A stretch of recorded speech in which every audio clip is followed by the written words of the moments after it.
Once upon a time, in a wee little village, there lived a girl named Wiseone.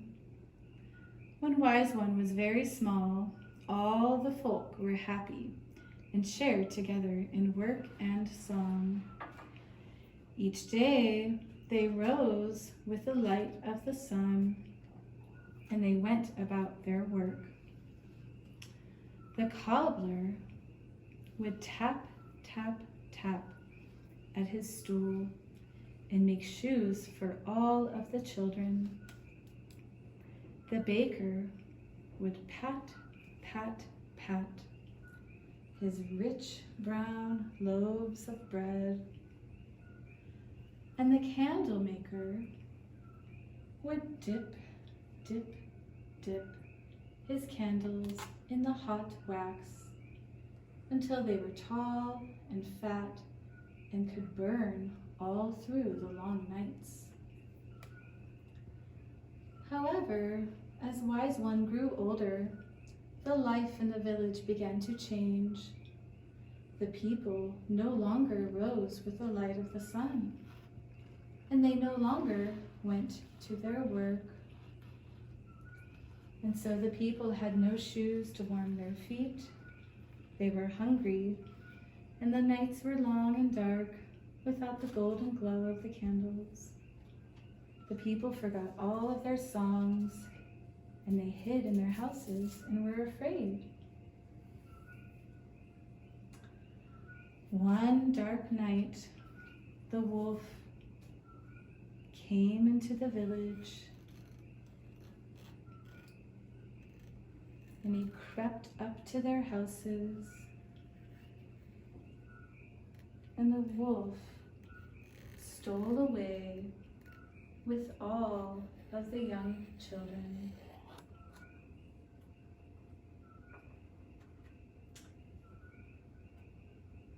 The villagers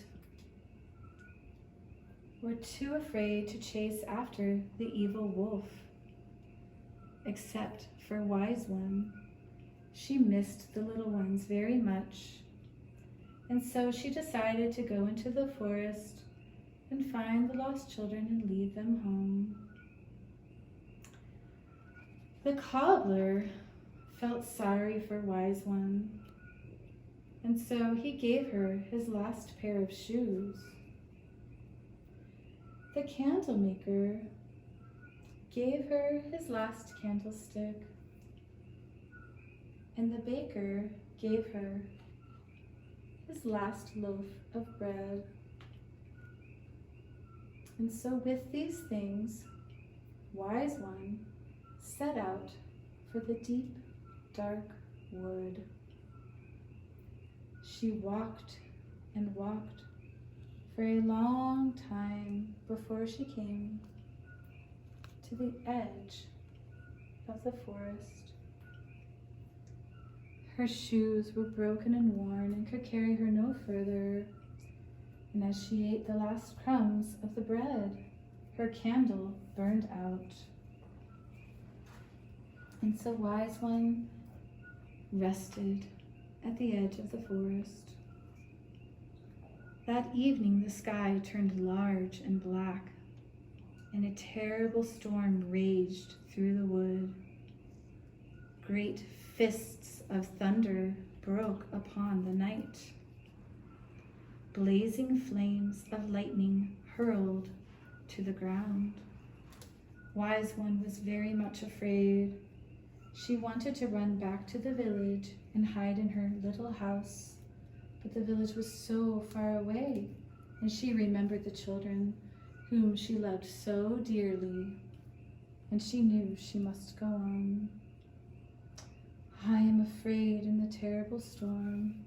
I am afraid the night is so long, but for the children I must go on.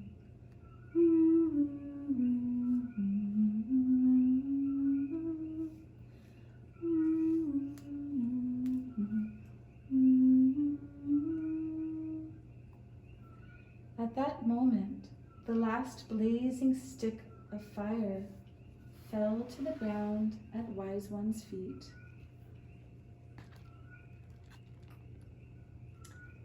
The night became very still, and all was dark except for the golden shaft of light, which remained in the ground where it had landed. Slowly, Wiseone reached for the light and lifted the lightning stick into the air. She followed its golden beams. She walked through the forest, down to the wolf's lair. There, in his cave, the wolf was waiting. He had hidden all the children till the storm ended and he could eat them up. When he heard Wiseone coming, he jumped out to devour her. But he was struck down and blinded by the lightning sword and lay stunned on the ground. Wiseone entered the cave, where she found all of the little children. They were very happy to see her and to be saved from the wolf. And the Wiseone led the children out of the cave. When the wolf awoke, he cried, "Wiseone, please do not harm me. I am sorry for all the evil that I have done. I will follow you and your golden sword, and I will serve as your faithful helper and guard over the life of the village." And so Wiseone and the children walked out of the forest, and the wolf followed humbly behind. Before them, Wiseone held the lightning sword, which led them back to the village.